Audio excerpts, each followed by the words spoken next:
আমরা 2024-এ যেখানে দাঁড়িয়ে আছি, গোটা পৃথিবী আর যেখানে দাঁড়িয়ে আছে, সেই জায়গায় থেকে যদি নবী করিম সাল্লাল্লাহু আলাইহি সাল্লামের সুন্নাহকে, তার জীবন দর্শনকে, তার জীবন আদর্শকে, তার কোনো জীবনের দিককে যদি আমরা কম্পেয়ার করি, তাহলে সেটা ভুল হবে।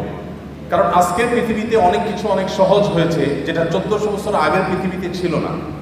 আপনাকে ক্ষণিকের জন্য 1400 বরং 1450 বছর আগে ফিরে যেতে হবে, যে সেই বাস্তবতায় নবী করিম সাল্লাল্লাহু আলাইহি সাল্লাম যে কাজগুলো করেছেন সেটা আসলে কতটা সম্ভবপর ছিল, কতটা চ্যালেঞ্জিং ছিল, কতটা একজন মানুষের কল্পনার অতীত ছিল। এই জিনিসটি আমাদের নবী করিম সাল্লাল্লাহু আলাইহি সাল্লামের সিরাতের যে কোনো আলোকপাত করার আগে মাথায় রাখতে হবে যে আমরা আজকে 2024 সনের গল্প বলছি না, আমরা গল্প বলছি আজ থেকে 1500 বছর আগে। যেমন ধরুন জ্ঞানের কথা বলি আমরা, এখন জ্ঞান অর্জনের গুরুত্ব নিয়ে খুব বেশি ওয়াজ, নসিহত, লেকচার, বক্তব্য দেওয়ার প্রয়োজন হয় না। একজন সাধারণ কৃষক, দিনমজুর, একজন খেটে খাওয়া মানুষ, তিনিও তার সন্তানকে তার জীবনের সমস্ত কিছু দিয়ে হলেও শিক্ষিত করবার চেষ্টা করেন, কারণ তিনি জানেন যে শিক্ষা ছাড়া আজকের পৃথিবীতে কোনো গত্যন্তর নেই। কিন্তু পৃথিবী যখন 1450 বছর আগের বাস্তবতায় ছিল, যখন শিক্ষা ছিল সমাজের সবচেয়ে গুরুত্বহীন একটি বিষয়, যখন শিক্ষার কোনো মূল্য সেই সমাজে ছিল না, এইরকম সমাজের বুকে দাঁড়িয়ে সর্বপ্রথম নির্দেশ ইকরা, এটা আল্লাহর পক্ষ থেকে যে এসেছে, নবী সাল্লাল্লাহু আলাইহি সাল্লামের পবিত্র মুখ থেকে নিঃসৃত হয়েছে, উচ্চারিত হয়েছে, এটাকে, এর যথার্থতাকে, এর যথাযথ মূল্যায়ন যদি আমাদেরকে করতে হয়, তাহলে সেই বাস্তবতায় ফিরে গিয়ে তারপর ইকরা বিসমি রাব্বিকাল্লাযী খালাক আমাদেরকে পাঠ করতে হবে। সম্মানিত উপস্থিতি, প্রিয় নবী সাল্লাল্লাহু আলাইহি সাল্লামের লাইফস্টাইল বা তার জীবনযাপনের পদ্ধতি নিয়ে আমরা হয়তো খুব বেশি কথা বলতে পারবো না অল্প সময়ে। নবী করিম সাল্লাল্লাহু আলাইহি সাল্লাম সম্পর্কে আমরা অনেকে জেনে থাকবো যে তিনি খুব সাদাসিধে জীবনযাপন করতেন, অনাড়ম্বর জীবনযাপন করাকে তিনি খুব বেশি পছন্দ করতেন। তার জীবনে ব্যক্তিত্বের কোনো ত্রুটি, দুর্বলতা কিছুই ছিল না। আবার অহমিকা, প্রদর্শনেচ্ছা, প্রদর্শনের প্রতি আগ্রহ এবং শো অফ করার মতো কোনো বিষয়, কোনো ছিটে ফোটা নবী রাসূলুল্লাহ সাল্লামের জীবনে মোটেও ছিল না। তিনি যখন চলাফেরা করতেন, কোথাও যেতেন, তার জীবনে ঘোড়ায় চড়ার ইতিহাস যেমন ছিল, অভিজাত বাহন তখনকার যুগের উটে চড়ার অভ্যাস যেমন তার ছিল, ঠিক একইভাবে গাধায় চড়তেও তার কখনো দ্বিধা হতো না। তিনি গাধায়ও চড়েছেন। আমরা যেরকম আজকাল কোনো সম্ভ্রান্ত, কোনো শৌখিন, কোনো বিলাসী পরিবারে বেড়ে উঠলে আমরা যে লাইফস্টাইলের সাথে অভ্যস্ত, আমরা ভিন্ন কোনো লাইফস্টাইল যদি কখনো প্রয়োজনেও আমাকে অবলম্বন করতে হয়, সেটা করতে আমরা হেজিটেশন ফিল করি, আমরা অস্বস্তি বোধ করি। আমাদের নবী করিম সাল্লাল্লাহু আলাইহি সাল্লাম এমন ছিলেন যে তিনি উঠে যেমন চড়তে স্বাচ্ছন্দ্য বোধ করতেন, ঘোড়ায় চড়তে যেরকম তার স্বাচ্ছন্দ্য হতো, গাধায়, যেটা গরিব মানুষদের বাহন, সেটাতে চড়তেও তার কখনো অস্বাচ্ছন্দ্য বোধ হতো না। প্রিয় নবী সাল্লাল্লাহু আলাইহি সাল্লামের সাদাসিধে জীবনযাপনের যে চিত্র, এটা তার খাদ্য থেকে নিয়ে তার শোয়া, তার উঠা বসা, তার কথাবার্তা, তার জীবনের প্রত্যেকটা স্তরে স্তরে আমরা দেখতে পাবো। একটি ঘটনা আপনারা অনেকে হয়তো শুনে থাকবেন। মদিনায় একবার বাহির থেকে একজন আগন্তুক এলেন। প্রিয় নবী সাল্লাল্লাহু আলাইহি সাল্লাম সাহাবীদের মধ্যে বেষ্টিত হয়েছিলেন, তাদের সাথে বসেছিলেন অনেকটা আসরের মতো গোলাকার হয়ে। বাহির থেকে আসা লোকটি জিজ্ঞাসা করলেন, তিনি প্রথমে বের করার চেষ্টা করলেন যে যার কাছে আমি এসেছি, যিনি আল্লাহর নবী এবং রাসূল হিসেবে আবির্ভূত হয়েছেন, তার নাম মুহাম্মদ, লোকটি কে? সে আগন্তুক প্রথমে অনেক চেষ্টা করেও উপস্থিত লোকদের মধ্য থেকে মুহাম্মদ সাল্লাল্লাহু আলাইহি সাল্লাম কে সেটাকে তিনি বের করতে পারলেন না। তাকে কোনোভাবে যখন তিনি চিহ্নিত করতে পারলেন না, তখন লোকটি জিজ্ঞাসা করলেন, মান ফিকুম মুহাম্মদ। তিনি উপস্থিত লোকদেরকে বললেন যে তোমাদের মধ্যে মুহাম্মদ লোকটি কে আসলে? আমরা এবার আমাদের সমাজের বাস্তবতার সাথে একটু মিলাই, যে আমাদের সমাজে কোনো নেতা, কোনো অনুসরণীয় ব্যক্তিত্ব, কোনো প্রভাবশালী, কোনো গুরুত্বপূর্ণ চেয়ারে বসা মানুষ, তিনি যদি তার অধীনস্থদের সাথে বসে থাকেন অথবা অধীনস্থদের সাথে নিয়ে রাস্তায় চলাফেরা করেন, তাহলে তার বডি ল্যাঙ্গুয়েজ, তার চলাফেরার স্টাইল, তার পোশাক, তার গেট আপ, তার চেয়ার, তার কথা বলার ধরন, এগুলো দেখে তাকে অন্যদের থেকে আলাদা করতে, কে নেতা আর কে অনুসারী, এটা আলাদা করতে কি আমাদের আজকের বাস্তবতায় কোনো কষ্ট হয় বা হবে? কোনো রাজনৈতিক নেতার কথা বলেন, কোনো গুরুত্বপূর্ণ পদে থাকা মানুষের কথা বলেন, তার লাইফস্টাইল, তার গেটআপ, তার কথাবার্তা, তার পোশাক আশাক, তার উঠা বসা, তার হাবভাব দেখেই যে কেউ ধরে নিতে পারবে যে উনি নেতা আর তারা অনুসারী। প্রিয় নবী সাল্লাল্লাহু আলাইহি ওয়াসাল্লাম এতটা সাদামাটা জীবন যাপন করতেন, এতটা বিনয়ী থাকতেন যে সাহাবীদের সঙ্গে যখন তিনি বসে থাকতেন, বাহির থেকে আসা মানুষ আলাদা করে তার নাম জিজ্ঞেস করে তাকে বের করতে হতো। তার বসার মধ্যে বিনয়ের ভাবটা কতটা থাকলে এভাবে তিনি সর্বস্তরের সাহাবীদের সাথে পানির সাথে যেরকম দুধ মিশে যায়, তিনি সেরকম নিজেকে মিশিয়ে ফেলতেন। আমাদের সমাজে আজকাল ব্যক্তিত্বের নামে অহমিকার প্রদর্শনী হয়। আপনারা জানেন, অহংকারকে আমরা অনেকে মনে করি ব্যক্তিত্ব। প্রিয় নবী সাল্লাল্লাহু আলাইহি ওয়াসাল্লামের ব্যক্তিত্বের যে চূড়ান্ত শেখরে তিনি উন্নীত ছিলেন, সেই ব্যক্তিত্বের অধিকারে পৃথিবীতে আরেকটা মানুষের জন্ম হবে না। আমরা তার ব্যক্তিত্ব নিয়ে যদি আলোকপাত করি, হয়তো অনেকগুলো দৃষ্টান্ত আমরা দেখাতে পারবো যে ব্যক্তিত্ব কতখানি ছিল, কতভাবে তার জীবনও ছিল, কিন্তু তার সেই ব্যক্তিত্ব আজকের তথাকথিত ব্যক্তিত্বের মতো অহমিকা, অহংকার মিশ্রিত ব্যক্তিত্ব ছিল না। আজ আমরা আমাদের অধীনস্থদের অধিকারের ব্যাপারে অনেকে অনেক কথা বলি। আমরা শ্রমিকদের অধিকারের কথা বলি, আমরা গৃহকর্মীদের অধিকারের কথা বলি, আমরা অনেক দুর্বল মানুষদের অধিকার নিয়ে কথা বলি। আর প্রিয় নবী সাল্লাল্লাহু আলাইহি ওয়াসাল্লাম সে সমস্ত দুর্বল মানুষদের ব্যাপারে বলতেন, ইখওয়ানুকুম খাওয়ালুকুম, তোমাদের অধীনস্থ যে ভাই ব্রাদাররা আছে তারা তোমাদের ভাইয়ের মতো, অধীনস্থ মানুষগুলো যারা আছে তারা তোমাদের ভাইয়ের মতো। আল্লাহ তাআলা জাআলাহুমুল্লাহু তাহতা আইদিকুম, আল্লাহ তাআলা তাদেরকে তোমাদের অধীনস্থ করে দিয়েছেন। অতএব তোমরা যা নিজেরা খাও তাদেরকে তা খাওয়াও, তোমরা যা পরিধান করো তাদেরকে তা পরিধান করাও। আজও পৃথিবীতে এমন কোনো মানুষ হয়তো দেখা কঠিন হবে, এমন কোনো মানুষ হয়তো খুঁজে পাওয়া কঠিন হবে যে মানুষ তার অধীনস্থ কর্মী এবং তার গায়ের পোশাক একই রকমের হতে পছন্দ করে। নবী করিম সাল্লাল্লাহু আলাইহি ওয়াসাল্লাম সেটা করতেন। অর্থাৎ তার বিনয় এবং তার ব্যক্তিত্ব, এই দুটির কোনোটির মধ্যে কখনো এরকম কোনো গ্যাপ থাকতো না যে সেখানে কোনো প্রকার অহমিকা প্রদর্শন হতে পারে, অহমিকা প্রবেশ করতে পারে। নবী করিম সাল্লাল্লাহু আলাইহি ওয়াসাল্লাম তিনি শুধুমাত্র সমাজের অভিজাত শ্রেণীর মানুষের সাথে বন্ধুতা করতেন না। আমাদের গুরুত্বপূর্ণ পদে থাকা মানুষগুলো, তাদের বন্ধুত্বের যে লেয়ার থাকে, শ্রেণী থাকে, সে মানুষগুলো থাকে সমাজের এলিট। একজন মন্ত্রী, একজন সংসদ সদস্য, একজন গুরুত্বপূর্ণ পদাধিকারী ব্যক্তি, তিনি তার বন্ধু বান্ধবের যে সার্কেল গড়ে তোলেন তারা তার ক্লাসের হয়ে থাকে। সাধারণত সমাজের যারা সাধারণ মানুষ থাকেন, এই মানুষগুলো এই তথাকথিত বড় বড় মানুষদের বন্ধু হওয়ার সুযোগ সাধারণত পায় না।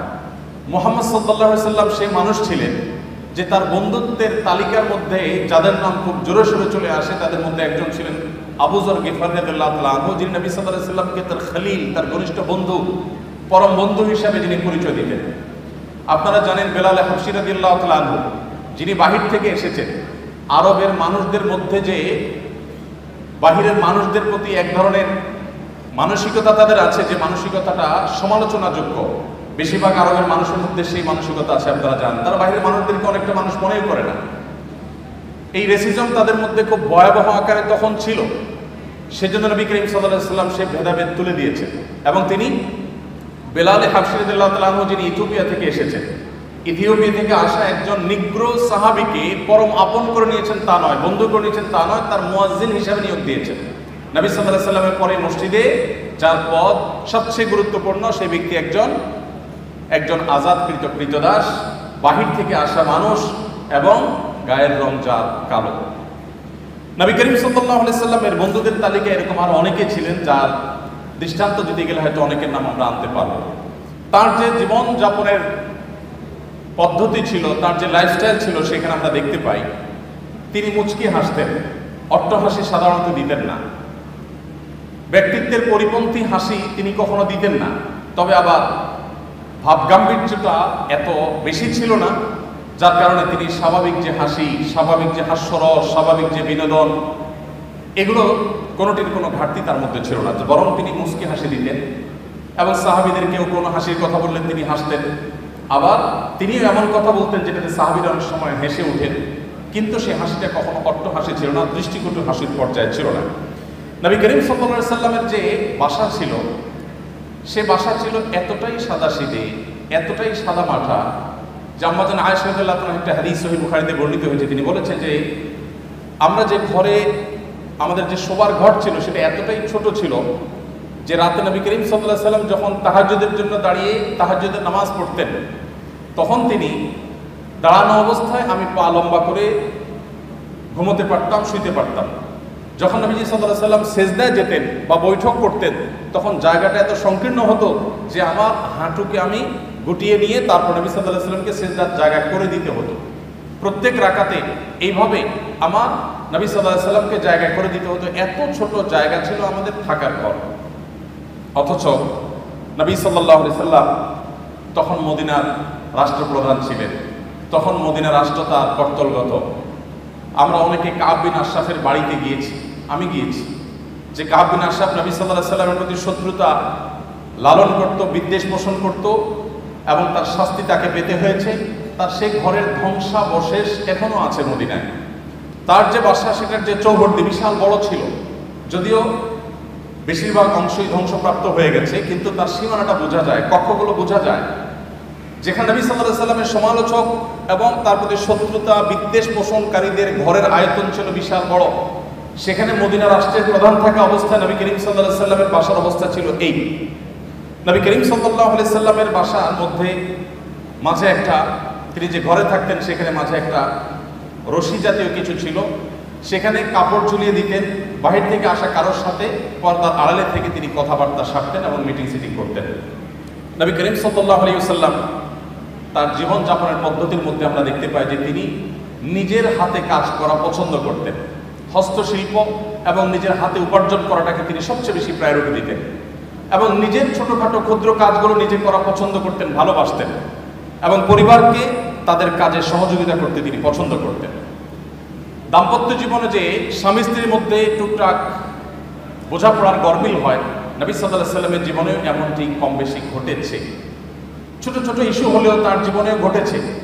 একবার একজন স্ত্রী উম্মুল মুমিনিন তার বাসায় আরেকজন স্ত্রীর বাসা থেকে একটা বাটিতে করে নবী সাল্লাল্লাহু আলাইহি সাল্লামের জন্য খাবার এলো। কাজের মেয়ে যখন খাবারটি নিয়ে আসলো, যে স্ত্রীর ঘরে তিনি ছিলেন, সতীর সুলভ যে ঈর্ষা থাকে সেই জায়গা থেকে তিনি বিষয়টিকে ভালোভাবে নিলেন না, বরং সে মেয়ের হাত থেকে বাটিটা নিয়ে ছুঁড়ে ফেলে দিলেন। বাটি ভেঙে দু টুকরা হয়ে গেল এবং খাবারগুলো সব নষ্ট হয়ে গেল। যিনি ছুঁড়ে ফেলে দিয়েছেন তার যুক্তি ছিল, আজ নবী সাল্লাল্লাহু আলাইহি সাল্লাম আমার ঘরে থাকবেন, আজকে আমার পালা। যিনি তরকারি পাঠিয়েছেন, খাবার পাঠিয়েছেন, তার ব্যাপারে তার ধারণা ছিল যে তোমার ঘরে যখন যাবে সেদিন তুমি খাওয়াবে, আজকে আমার পালার মধ্যে তুমি কেন খাবার পাঠাতে গেলে? আজকে তো আমি মন ভরে নবী সাল্লাল্লাহু আলাইহি সাল্লামকে খাবার খাওয়াবো, আপ্যায়ন করবো, আর আজকে তো আমার দিন। তো এই জায়গা থেকে তিনি ছুঁড়ে ফেলে দিলেন। নবী করিম সাল্লাল্লাহু আলাইহি সাল্লাম নিজে হাতে গিয়ে সে ভেঙে যাওয়া বাটি কুড়িয়ে নিয়ে আসলেন। এরপর হুবহু একই রকমের আরেকটা বাটি বাসায় ছিল, দেখতে অবিকল একরকম। সেই বাটিটা কাজের মেয়ের হাতে দিয়ে নবী সাল্লাল্লাহু আলাইহি সাল্লাম বললেন, তুমি এটা নিয়ে ফেরত যাও, এবং ইশারা দিলেন যাতে ওখানে গিয়ে কোনো কথা না বলা হয়, এখানকার কোনো তথ্য, কোনো ইনফরমেশন, এখানকার যে ভাঙচুরের ঘটনা, এগুলো যেন সেখানে বলা না হয়। তিনি চলে গেলেন এবং তিনি যাওয়ার পর এবারের দৃশ্যটা আমি যদি আমাদের নিজেদের বেলায় আমি প্রশ্ন রাখি যে আমাদের জীবনে যদি এমন হতো যে আমাদের স্ত্রী, আমাদের সহধর্মিনী এরকম একটি কাজ করেছে যে আরেক জায়গা থেকে বাটি ভর্তি তরকারি এসেছে, খাবার এসেছে, এটা ছুঁড়ে ফেলে দিয়েছেন এবং এটা ভেঙে টুকরা টুকরা হয়ে গেছে। ওই মেয়ের সামনে কিছু বললাম না, একটা ভালো বাটি দিয়ে তাকে ফেরত পাঠিয়ে দিলাম। যার কাছ থেকে এসেছে তিনি মনে করলেন যে যে বাটি দিলাম সেই বাটি তো চলে আসছে, হয়তো খাবার রেখে বাটিটা পরিষ্কার করে দিয়ে দেওয়া হয়েছে, কোনো ঝামেলা হলো না, ভালো কথা। কিন্তু বাসায় প্রবেশ করে ঘরে ঢোকার পর স্ত্রীকে আমরা কমের পক্ষে এইটুকু কথা তো অবশ্যই বলতাম যে কাজটা কি ভালো হলো, এইটুকু কথা তো আমরা অন্তত বলতাম যে তুমি কাজটা কি ভালো করলাম, কেন ভেঙে ফেললাম, এইটুকু তো বলতাম। নবী করিম সাল্লাল্লাহু আলাইহি সাল্লামের এই হাদিস বর্ণনাকারী সাহাবী এরকম কোনো কথা উল্লেখ করতে পারেন না। অর্থাৎ নবী সাল্লাল্লাহু আলাইহি সাল্লাম একটি কথাও বললেন না, কারণ এখন স্ত্রীর রাগের সময়, এখন কোনো শাসনের সময় না, এখন শুধু সহ্য করার সময়, এখন শুধু সংযমের সময়।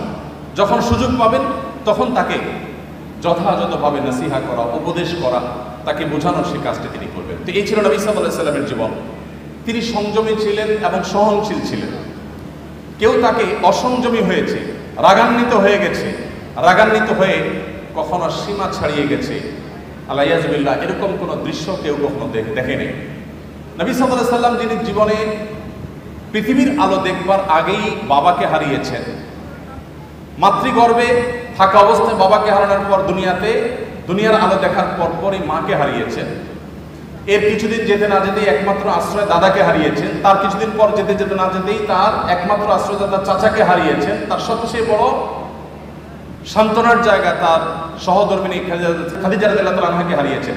এতগুলো ঘটনা যখন একসাথে একাধারে ঘটলো, মাটির নিচে পাওয়ার নিচ থেকে মাটি একটার পর একটা যখন সরে যেতে লাগলো, এত বাধার পরও আমরা দেখি প্রিয় নবী সাল্লাল্লাহু আলাইহি ওয়াসাল্লাম এত বাধা বিপত্তি, মক্কাবাসীর শত্রুতা, এত কিছুর পরও জীবনে কখনো খেই হারিয়ে ফেলা বলতে যেটাকে বুঝি আমরা, মানুষ নিজের নিয়ন্ত্রণ হারিয়ে ফেলা বলতে যেটাকে বুঝি, এরকম কোনো দৃশ্য নবী সাল্লাল্লাহু আলাইহি ওয়াসাল্লামের সিরাতে তার জীবনের কোনো অংশে কেউ, তার শত্রুরাও কেউ দেখাতে পারবে না যে তিনি রাগের চোটে কখনো খেই হারিয়ে ফেলেছেন, নিয়ন্ত্রণ হারিয়ে ফেলেছেন, কখনো রাগান্বিত হয়ে সরি বলতে হয়েছে তাকে, এরকম কোনো দৃশ্য তার জীবনে কখনো ঘটেনি।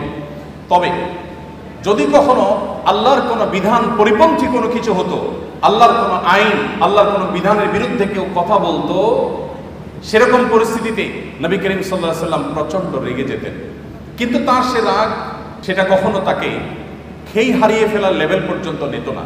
তার মুখ দিয়ে কখনো কটু কথা বের হতো না, তার থেকে কখনো অসৌজন্যমূলক আচরণ প্রকাশ পেত না। তিনি যখন রাগান্বিত হতেন তার চেহারা রক্তিম বর্ণের হয়ে যেত, লাল হয়ে যেত, আঙ্গুর যেরকম চিবালে রক্তিম লাল হয়ে যায়। নবী সাল্লাল্লাহু আলাইহি ওয়াসাল্লাম যখন রাগান্বিত হতেন, বিশেষ করে যখন আল্লাহর কোনো বিধান লঙ্ঘন হতে দেখতেন, তখন তার চেহারা মোবারক লাল হয়ে যেত। প্রিয় নবী সাল্লাল্লাহু আলাইহি ওয়াসাল্লামের লাইফস্টাইলের দিকে তাকালে আমরা দেখতে পাই যে তিনি যখন খাবার গ্রহণ করতেন, তিনি কোনো খাদ্যের দোষ ধরতেন না।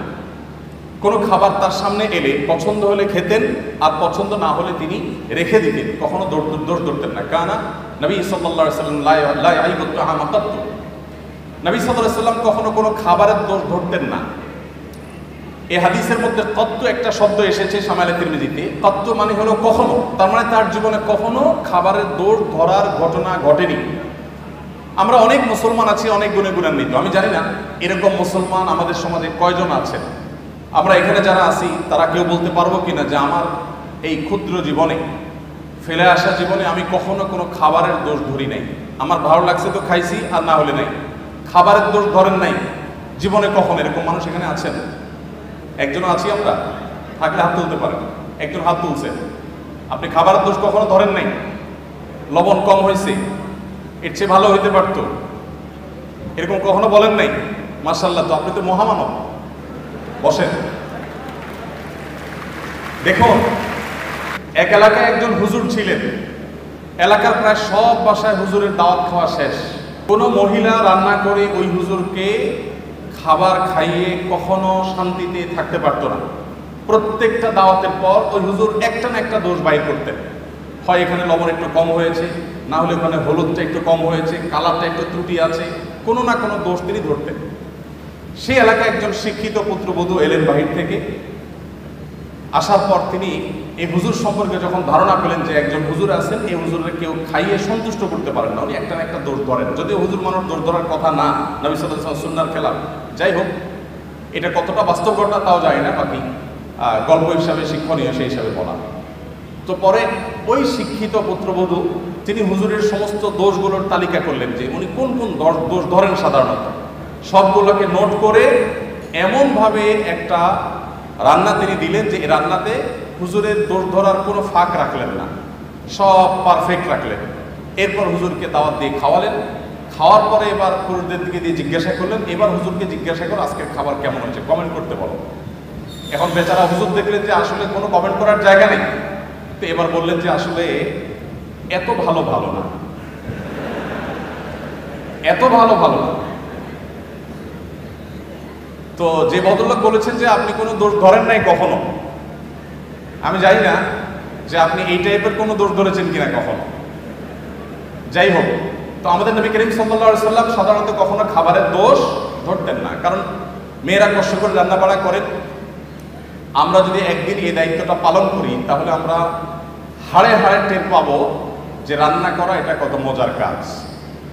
সব ঘরেই পুরুষরা, অনেক পুরুষরাই বা বেশিরভাগ পুরুষরাই চেষ্টা করে মাঝে মধ্যে একটু শখ করে রান্না বাড়া করবেন। আমি একবার রান্না বাড়া করেছিলাম, আমার মনে আছে, তরকারি রান্না করেছিলাম যখন আমি সৌদি আরবে ছিলাম। আমার ফ্যামিলি আমার সাথে ছিল, মিসেস হসপিটালে ভর্তি ছিলেন, তো বাচ্চাদের জন্য আমার মনে আছে আলু এবং ডাল দিয়ে একটা তরকারি রান্না করেছিলাম। দুর্ভাগ্যের বিষয় যে সেই তরকারি আমি ছাড়া পরিবারের সদস্যদের কেউ খায় না। বহুত ফজিলত বর্ণনা করলাম, বহুত বোঝানোর চেষ্টা করলাম, বাচ্চারা কেউ সেটা ছুঁয়েও দেখেনি, তারা জাস্ট উপহাস করে ছেড়ে দিয়েছে। অথচ সে আলু আর ডাল রান্না করতে যে পরিমাণ কষ্ট আমার গেছে, যে পরিমাণ ঘাম আমার ঝরেছে, যে পরিমাণ পেরেশানি আমার হয়েছে, সেটা আমি বলে তাদেরকে বোঝাতে পারতাম না।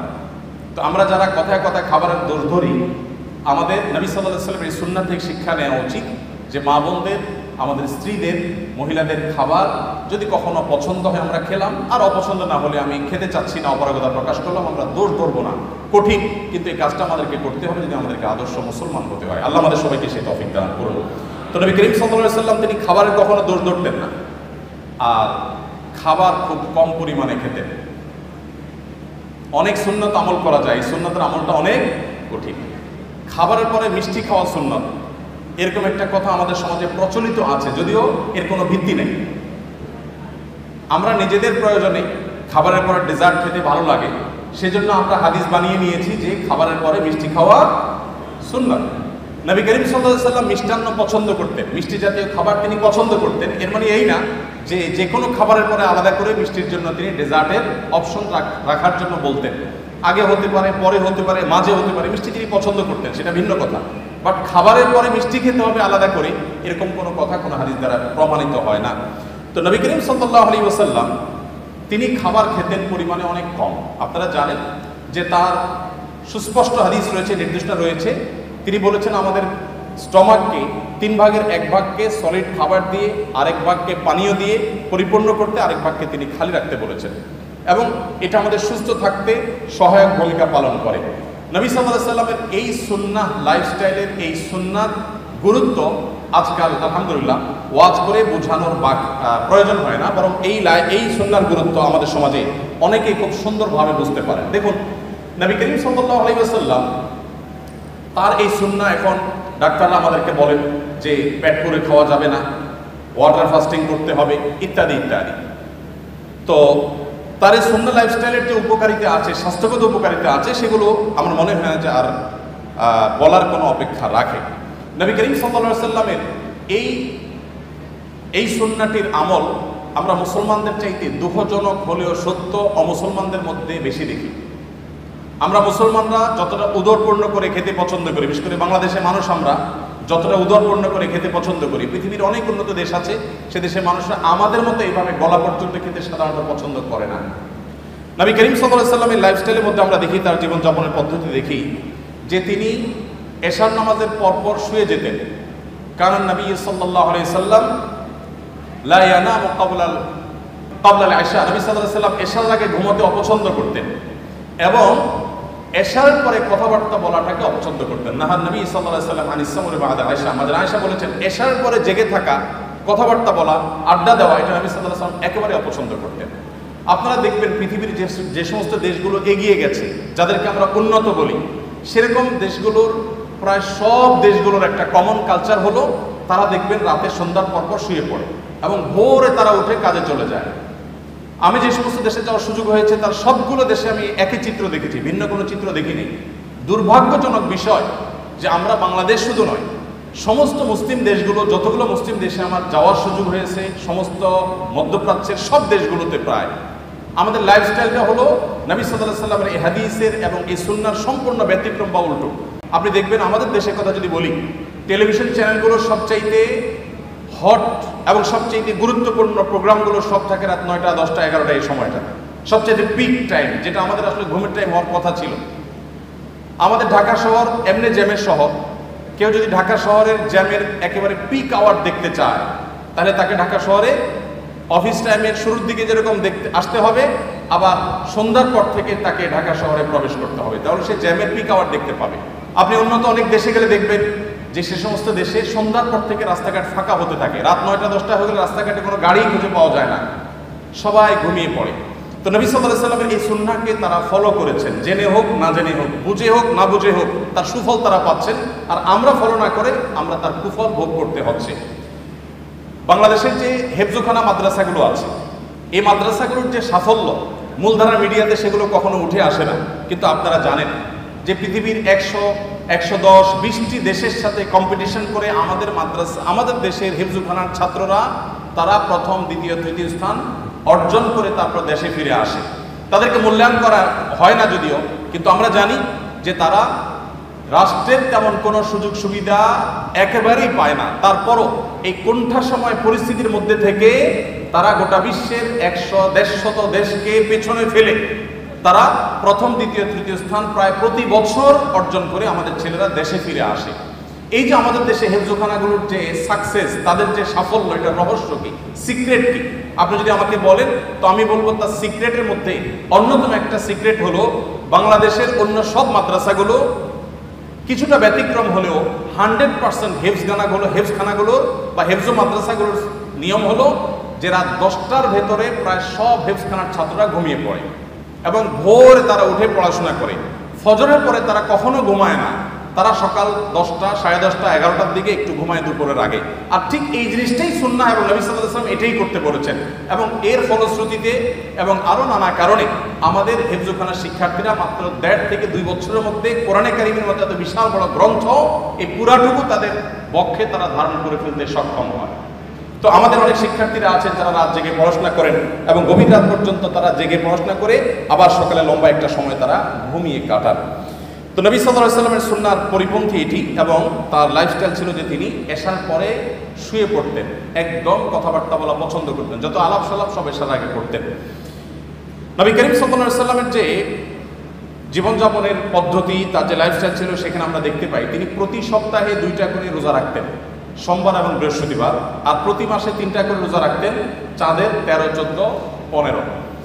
আমাদের যে মাঝে মধ্যে ফাস্টিং করা উচিত, এটা আমাদের ডাক্তাররা এখন বলেন, আমাদের চিকিৎসকরা এখন বলেন যে আমাদের মাঝে মধ্যে না খেয়ে থাকা উচিত, এটা আমাদের স্বাস্থ্যের জন্য ভালো। নবী করিম সাল্লাল্লাহু আলাইহি সাল্লাম সেই কাজটি করতেন সেই 1450 বছর আগে থেকে। নবী করিম সাল্লাল্লাহু আলাইহি সাল্লাম যখন কথা বলতেন, তিনি কারোর সাথে যখন কথা বলতেন পরিপূর্ণ মনোযোগী হয়ে কথা বলতেন। কখনো ঘাড় ফিরিয়ে অহমিকা প্রদর্শন হতে পারে, অবজ্ঞা বোঝা যেতে পারে, এভাবে কোনোদিন কারোর সাথে কথা বলতেন না। নবী করিম সাল্লাল্লাহু আলাইহি সাল্লামের সিরাতের একটি দিক আমরা হয়তো অনেকে ইতিপূর্বে নাও শুনে থাকতে পারি, তা হলো তিনি যেরকম পৃথিবীর ইতিহাসের সবচেয়ে শ্রেষ্ঠ বক্তা ছিলেন, তার বক্তব্য যেরকম সবচেয়ে সুন্দর ছিল সব দিক থেকে, তিনি কিন্তু পৃথিবীর সবচেয়ে শ্রেষ্ঠ শ্রোতাও ছিলেন। যখন তিনি কারোর সাথে কথা বলতেন বা কারোর কথা তিনি শুনতেন, তখন পরিপূর্ণ মনোযোগ দিয়ে শুনতেন, ঘাড় ঘুরিয়ে কারোর কথা শুনতেন না, পরিপূর্ণ মনোযোগ দিয়ে শুনতেন। যখন কেউ কথা বলতো, তিনি কথা বলে থামার আগ পর্যন্ত নবী সাল্লাল্লাহু আলাইহি সাল্লাম সাধারণত ইন্টারফেয়ার করতেন না। যখন কেউ তার সাথে হ্যান্ডশেক করতো, মুসাফা করতো, তখন তিনি নিজে থেকে হাতটা ছাড়াতেন না, বরং যিনি মুসাফা করেছেন তিনি ছাড়ানো পর্যন্ত অপেক্ষা করতেন। নবী করিম সাল্লাল্লাহু আলাইহি সাল্লামের যে সৌজন্যতা, এটা আমি আবারও বলি, আজ 2024-এর সৌজন্যের সাথে মেলালে হবে না। 1450 বছর আগে চলে যান, সেই পৃথিবীতে যে বাস্তবতা ছিল তখনকার সময় নবী সাল্লাল্লাহু আলাইহি সাল্লাম এই সৌজন্যতাকে এস্টাবলিশ করেছিলেন। নবী করিম সাল্লাল্লাহু আলাইহি সাল্লাম তিনি পরিচ্ছন্ন থাকা পছন্দ করতেন। তার সাদাসিধে জীবনযাপন দেখে এটা মনে করার কোনো কারণ নেই যে তিনি, অনেক মানুষ আছেন যে খুব সাদামাটা জীবনযাপন করেন, অপরিচ্ছন্ন, অপরিপক্ক বা আগোছালো। নবী করিম সাল্লাল্লাহু আলাইহি সাল্লামের জীবনযাপন ছিল খুবই পরিশীলিত, খুবই মার্জিত, খুবই পরিচ্ছন্ন, খুবই গোছানো, কিন্তু সেটার মধ্যে কোনো অহংকার ছিল না, প্রদর্শন করার মানসিকতা ছিল না, শো অফ করার মানসিকতা ছিল না। এই জন্য নবী করিম সাল্লাল্লাহু আলাইহি সাল্লাম আমাদেরকে যে জীবন বিধান দিয়েছেন, সেখানে আমরা দেখতে পাই যে তিনি ওযু করতেন প্রত্যেক ওয়াক্তে, তিনি মিসওয়াকের নির্দেশ দিয়েছেন, বাসায় প্রবেশ করার আগে পরিবারের লোকদের সাথে কথা বলার আগে মিসওয়াক করে তারপর প্রবেশ করতেন। কোনো গুরুত্বপূর্ণ মিটিংয়ে যাবেন, মিসওয়াক করে তারপরে যেতেন, যাতে মুখের দুর্গন্ধ বের না হয়। জুমার দিনে সবাই সমবেত হবে, সেখানে সবাইকে মিসওয়াক করে আসতে, গোসল করে আসতে নির্দেশ দিয়েছেন। পরিচ্ছন্নতা, পরিপাটি থাকা এবং পরিশীলিত থাকার যত রকমের দিক হতে পারে তার সবগুলো নির্দেশ নবী সাল্লাল্লাহু আলাইহি সাল্লাম দিতেন। নবী করিম সাল্লাল্লাহু আলাইহি সাল্লাম তিনি ভাব গাম্ভীর্যের কোনো কমতি তার ছিল না। তিনি বলেছেন, নুসরিতু বির-রু'ব, আল্লাহর তরফ থেকে ভাব গাম্ভীর্য দিয়ে আমাকে সাহায্য করা হয়েছে। তাকে দেখে দূর থেকে অনেক তার শত্রুরা পর্যন্ত তার কাছে মাথা নত করতে বাধ্য হতো। তার ব্যক্তিত্বের যে আভা তার চেহারায় ফুটে উঠতো, এটা দেখে এটার কাছে বহু অমুসলিমেরা হার মেনেছে এবং সারেন্ডার করেছে। তার এই ব্যক্তিত্ব যেমন ছিল, আবার পাশাপাশি তিনি রসিকতাও করতেন, সাহাবীদের সাথে বিবিধ সময় হাস্যরস করতেন, এমন কৌতুক করতেন যে সবাই হেসে উঠত, সবাই আনন্দ পেত। এবং তার সেই ব্যক্তিত্ব, তার সেই ভাব গাম্ভীর্য আজকে আমাদেরকে যেরকম ভাব গাম্ভীর্যের কারণে অনেককে অহংকারী করে তোলে, এটা তার মধ্যে ছিল না। আল্লাহ রাব্বুল আলামিন তার জীবনের এই সমস্ত ভালো দিকগুলো দিয়ে আমাদের জীবনকে আলোকিত করে আমাদের এই জীবনকে দুনিয়াতে সাফল্য মণ্ডিত করুন এবং আখিরাতে আমাদের সবাইকে আল্লাহ জান্নাতুল ফিরদাউসের অধিকারী হওয়ার উপযুক্ত হওয়ার তৌফিক দান করুন। আল্লাহ রাব্বুল আলামিন প্রিয় নবী সাল্লাল্লাহু আলাইহি সাল্লামের জীবন আদর্শকে আমাদের জীবনের অবলম্বন হিসাবে গ্রহণ করা, তার সুন্নাহকে অনুসরণ করার তৌফিক দান করুন।